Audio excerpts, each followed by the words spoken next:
Hey everybody, it's Todd here with Living in Daytona Beach. Got a little bit of a special for you today. You can kind of see I have my Northwest scruff on. Well, recently I took a trip out to the Northwest, Oregon specifically, and even more specifically, Brookings, Oregon, which is on the coastline of Oregon. So today, what I'm gonna do is a compare and contrast between Daytona Beach, Florida, and Brookings, Oregon. That all comes up right now.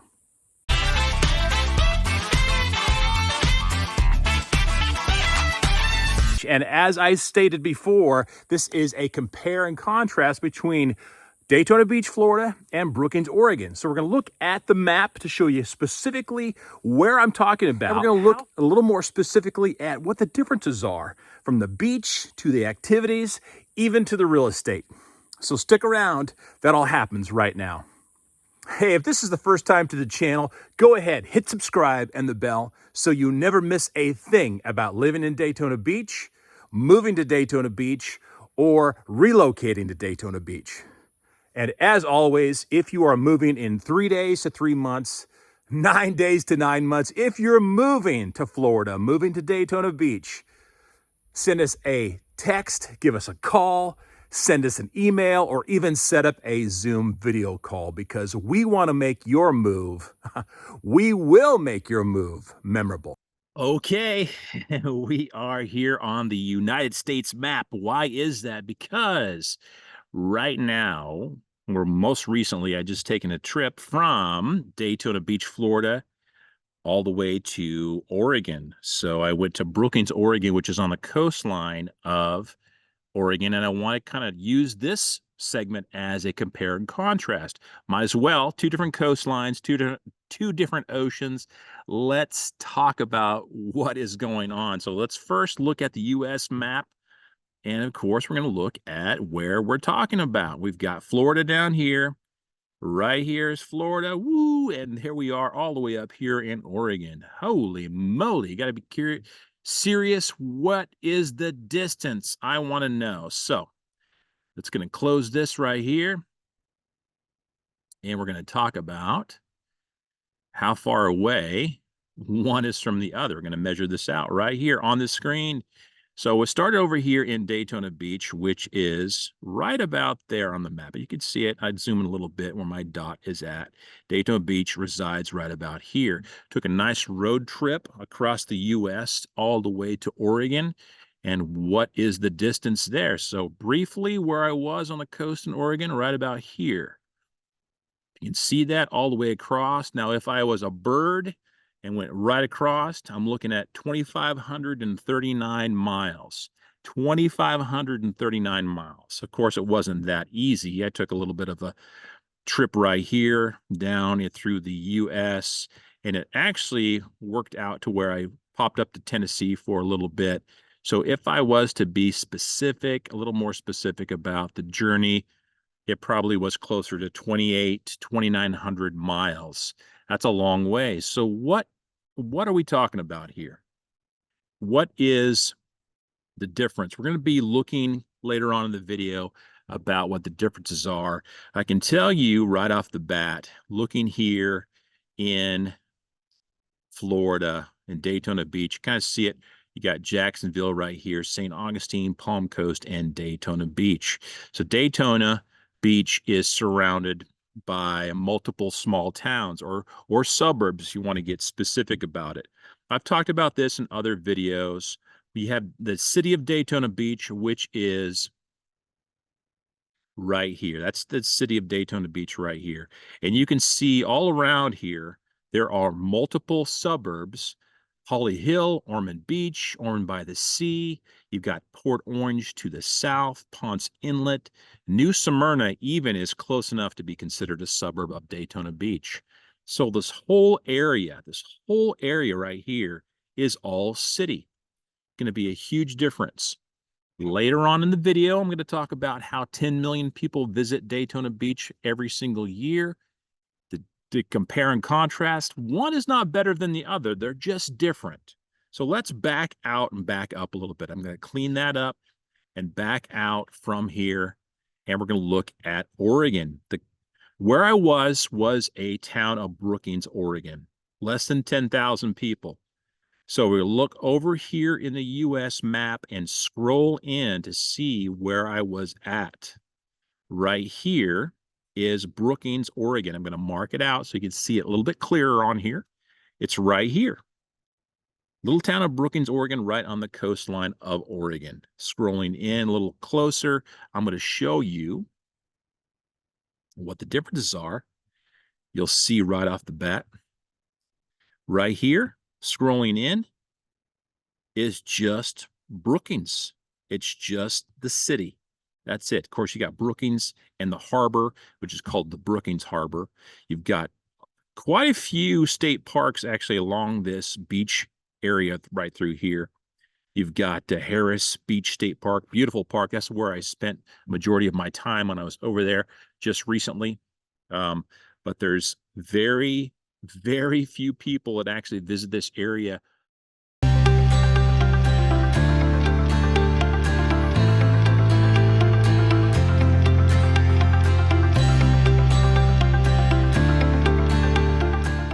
So today's goal is to give you a compare and contrast.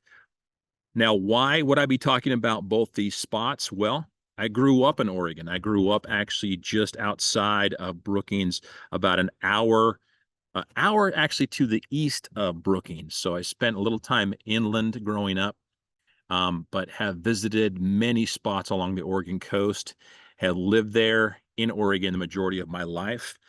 Most recently, I've moved, actually 4 years ago, moved to the Daytona Beach area. And I can tell you, there is an extreme contrast and difference. I love both places. One, of course, is warmer than the other. They both have their own uniqueness. So the purpose of this video, to give you all the information on both those places. Now, of course, this channel is living in Daytona Beach, but I deal specifically with real estate in Daytona and in Florida, but also have lots of friends and connections in Oregon. So regardless of where you're moving, if you're moving to Florida, moving to Daytona Beach, or you're moving to Oregon, moving to Brookings, Oregon specifically, I can help you with both those states. I can help you find the perfect home. So if you're ready to have that beach life, whether it be on the coast of Florida, whether it be on the coast of Oregon, stick around. This video is for you. Now let's look at some of the specific differences between Daytona Beach and Brookings. Now again, Daytona Beach, located in Florida, Brookings, Oregon, well, located in Oregon, of course. First thing we're going to look at is the actual physical differences. What is the beach like? So Daytona Beach, you're going to get a lot of white to tan, fluffy sand, nice, sometimes hard packed sand near Daytona, and it's going to be flat. It's going to be completely flat. Much of Florida, for those that have been to Florida and know what Florida is all about, it is flat.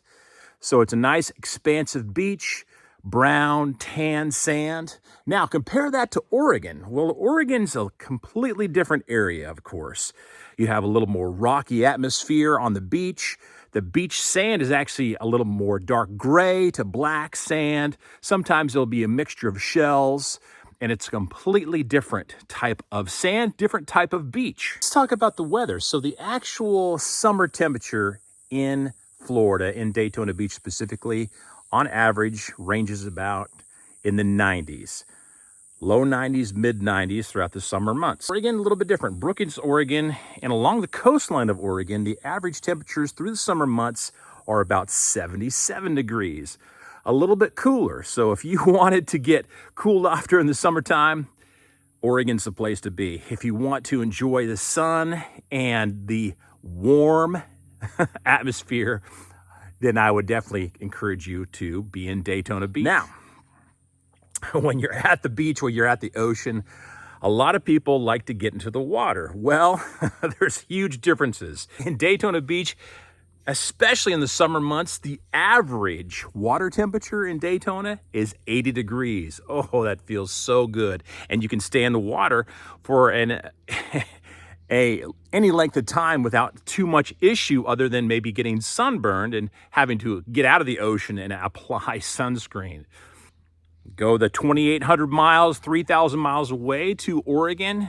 Average summer temperatures for the water in Oregon, and looking in the Brookings, Oregon area, average water temperature 50 degrees, somewhere in the 50s. And a lot of people that do enjoy water sports or any type of water activity at the Oregon coast will typically wear a wetsuit or a dry suit, because if you've ever been in 50-degree water, you know you cannot stay in there for very long. This is a channel dedicated to Daytona Beach. But let's say that you actually haven't considered a place to land yet. Let's say you want to think about moving to Daytona. Maybe you're even thinking about moving to Oregon. Well, maybe you're going to buy a place in both of those states. So what is the benefit here? So now Daytona Beach, I've mentioned it in other videos before. Every single year, Daytona Beach receives 10 million visitors. That's 10 million visitors. That's a lot of people. And when you're considering an area to live, the influx of visitors per year is something to consider. So 10 million visitors per year. That's everything from family vacations to activities that happen within the city or on the beach. So it's something to consider. Now, the flip side to that, let's look on the other side of the map over in Oregon. Oregon overall visitors. Now I'm looking at a total state first, and then we'll kind of narrow it down. You have a total state visitor ratio of 54 million people to the state of Oregon.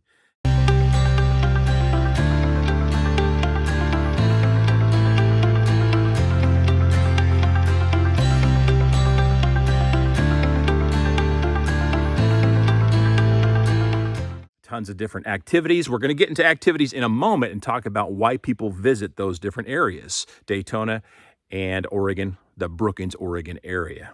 Now, keep in mind, Daytona Beach, 70,000 plus people in Daytona Beach. So the city's a little bit bigger. Brookings, much smaller. It's below 10,000 people. The biggest town along the Oregon coastline is only 16,000 people. That's actually Coos Bay, Oregon. So the population does have something to do with that. And it's a huge difference as to how busy the beaches are. Top 5 activities in both those locations. Again, looking at Daytona, looking at Brookings, one's in Florida, one's in Oregon. So what do you do? So Daytona first. Well, first and foremost is the beach.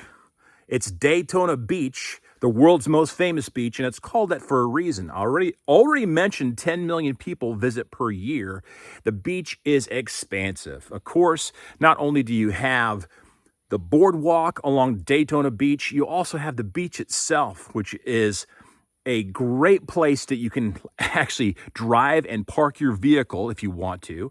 But the ocean with the warm temperatures provides plenty of different activities, everything from surfing to bodyboarding to swimming to kiteboarding. You mention it, you name it, and Daytona Beach is perfect for it.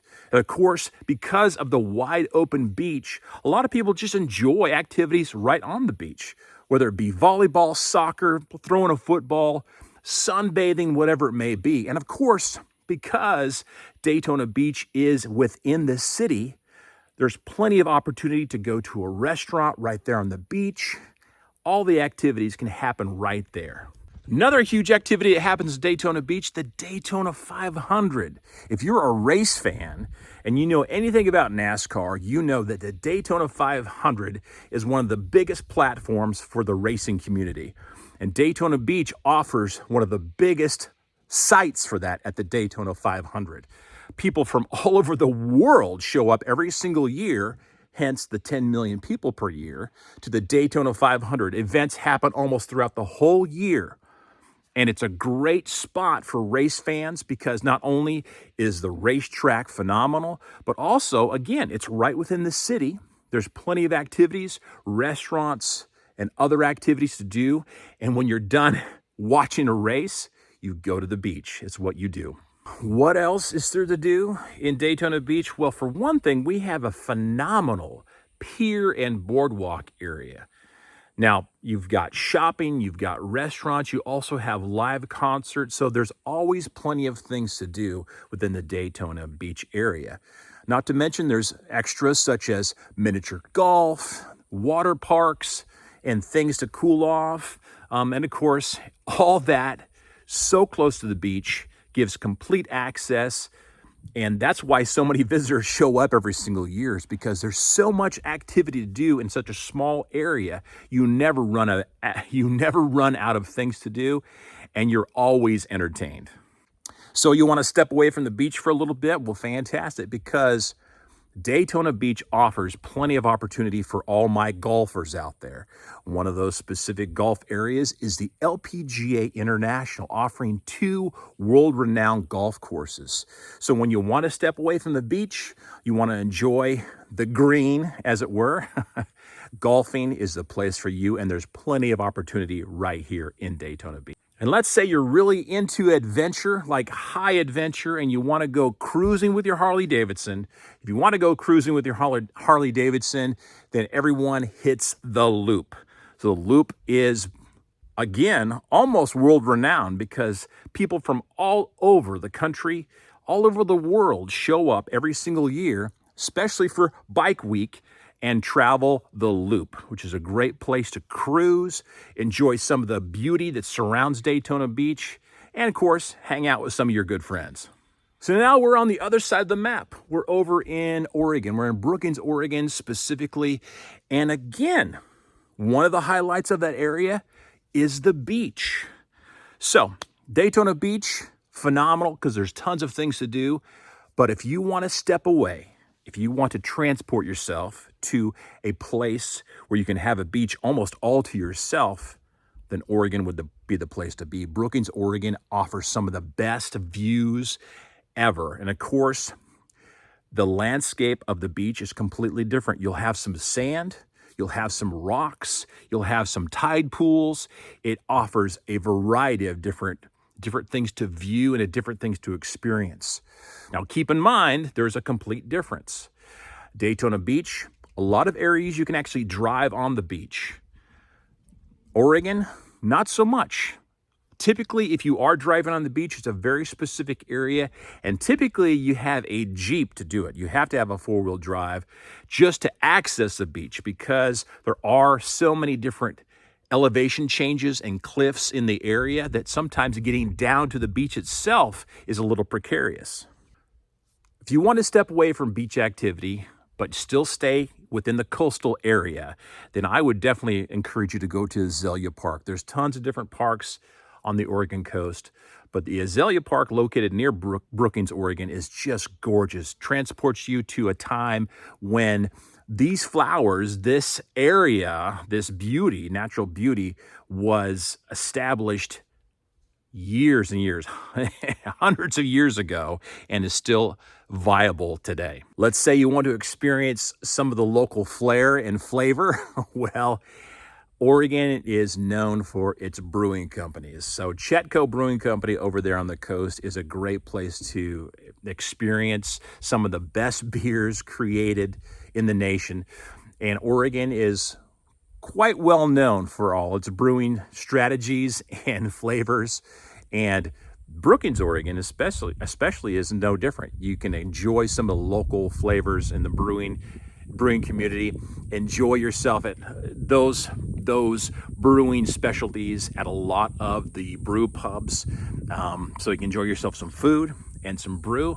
And it's one of those, I would say, within the top 5 things that you could do here in Oregon. Now, just because Oregon is in the Northwest, doesn't discount it from having a great golfing community. The Salmon Run Golf Course is one of the highlights of the area. Just gorgeous, gorgeous place. A little cooler than you would find maybe in Daytona, so you might have to wear a jacket when you hit the green, but it's going to offer plenty of difficulty for any golf enthusiast, and of course, going to put you in place with views of the mountains and, in some cases, views of the coastline. And lastly, There are millions of people that do visit Oregon, and part of that has to do with all the access to the hiking trails. The Redwood Hiking Trail and the Pacific Crest Trail in that area offer dynamic views. And if you really want to escape and get away from everything and everybody, then taking a hike might be the thing for you. You could spend hours and hours out in the outdoors and never come across another human being, See plenty of wildlife, plenty of natural beauty, and just absorb, soak up, and reset. So that's one of the top 5 things that happens in the Oregon area, the Brookings, Oregon area.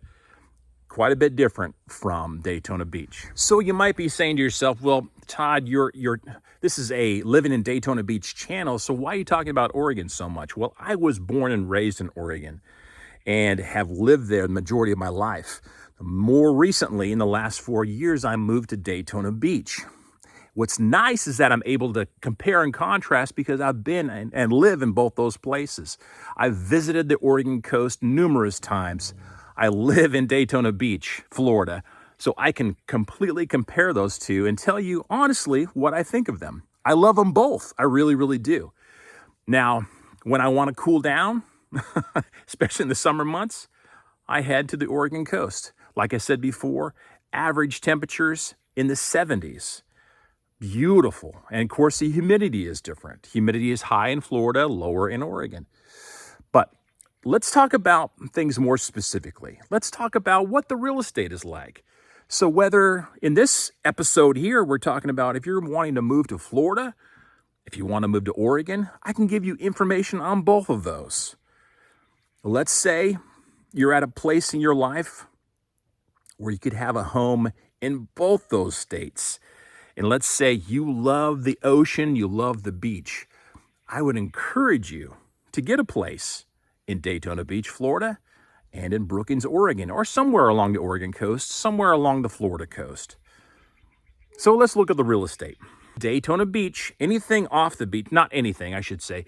In Daytona Beach, for example, anything off the beach, a house that's off the beach, let's say 2-bedroom, 1.5 bath, roughly 1,300, 1,400 square feet. Find one of those homes for about $245,000.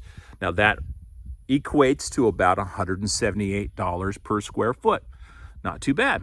Contrasting that to a home, let's say in Brookings, Oregon, that's off the beach, and let's say maybe a 2-bedroom, 2-bath, 1,400 square feet, you're going to find a home that's roughly about $299,000. That's going to equate to about $218 per square foot. A little bit more expensive, about the same square footage that you're going to find in Daytona Beach compared to Brookings, Oregon. So that's off beach. That's if you wanted a home that wasn't near the beach, those activities, that busyness, or that atmosphere. So let's say you want to be on the beach, looking first at Daytona. What can you get? What size of home and how much am I going to spend? So Daytona Beach, if you're going to nab yourself a 3-bedroom, 2.5 bath, little over 2,000 square feet, can run you roughly 1.4, 1.5 million. And that's going to equate to about 639 per square foot. But what's that going to do? It's going to put you right on the beach, beach access, and every time you open your window, the ocean is looking right back at you. So let's compare and contrast to what you're going to find in Oregon. 3-bedroom, 3-bath, about a little over 2,400 square feet. And the price tag on that, $2.8 million. So that runs a little bit higher than $1,000 per square foot.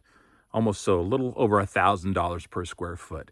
So what is the big difference? Living off beach, living on the beach, difference between Daytona Beach and Brookings, Oregon, and the Oregon coast. Well, for one thing, Daytona, on the beach, you're going to have neighbors right next door. You have a home that is $1.4, $1.5 million. beautiful sized home, over 2,000 square feet, right on the beach. But it's on something that's a little less than a quarter of an acre. Not bad, because there's, no HOA, not much maintenance to do because the area is not that big, but you do have neighbors. And of course, Daytona Beach being busier, you do have your beach area out front, but it's public beach. So you're not going to be able to keep people off your beach, as it were, and you're going to have crowds of people throughout the year because as I mentioned before, 10 million visitors per year. So there's pros and there's cons to that. So what's the difference? So let's say that house I mentioned in Brookings, Oregon, that $2.8 million sounds like a lot of money, and it is. Here's the catch. The house in Oregon, on 11 acres. Are there houses around it? You can't see anybody whatsoever. It feels like your own little private oasis. Now again,